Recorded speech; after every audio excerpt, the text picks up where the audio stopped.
Hi friends, இன்றைக்கி பரணி தீபம். இந்த பரணி தீபம்னா என்ன, அதோட ரீசன் என்னன்னு தெரிஞ்சுக்கலாம். அது ஒரு வாட்ஸ்அப்பில் வந்து தான் உங்கள்கிட்ட ஷேர் பண்ணலாம் இந்த வீடியோ. வசிஷ்டரவர் ஒரு யாகத்தின் நிறைவில் தானம் கொடுத்து கொண்டிருந்தார். நசிகேதன் என்ற அவருடைய மகன் பல கேள்விகளை அவரிடம் கேட்டுக்கொண்டே இருந்தான். தந்தையே, என்னை யாருக்காவது தானமாக தரப்போகிறீர்களா என்று கேட்டான். ஆமாம், உன்னை யமனுக்கு தரப்போகிறேன் என்று சொல்லிவிட்டார். உடனே நசிகேதனும் யமனுலகம் சென்றான். ஊனுடலோடு யமதர்மனிடம் ஏராளமான கேள்விகளை கேட்டான். பல வரங்களையும் நீண்ட ஆயுளையும் பெற்று திரும்பினான். பூலோகத்திலிருந்து யமுனோலோகம் செல்லும் உயிர்கள் பல இருட்டில் பாதை தெரியாமல் தத்தளிப்பதை பார்த்தான் நசிகேதன்.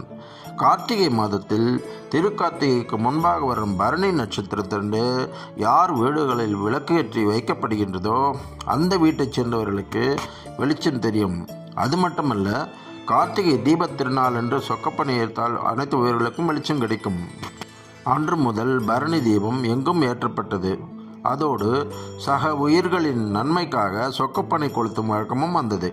இது தவிர கார்த்திகை தீபத் திருநாளை முன்னிட்டு திருவண்ணாமலையில் பரணி தீபம், அண்ணாமலையார் தீபம், அதாவது மகா தீபம், விஷ்ணு தீபம், நாட்டு கார்த்திகை தீபம், தோட்ட கார்த்திகை தீபம் என 5 நாட்கள் தீபங்கள் ஏற்றப்படும்.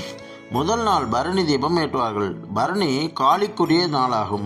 அது ஆதி நாளில் காளி தேவியை வழிபடும் நோக்கத்தில் பரணி தீபத்தை கொண்டாடினார்கள். அண்ணாமலையார் தீபம் கார்த்திகை மாத கார்த்திகை நட்சத்திரம் மலையின் உச்சியில் விளக்கேற்றுவதுடன் இல்லங்கள் தோறும் ஏராளமான விளக்குகளை ஏற்றுகின்றனர்.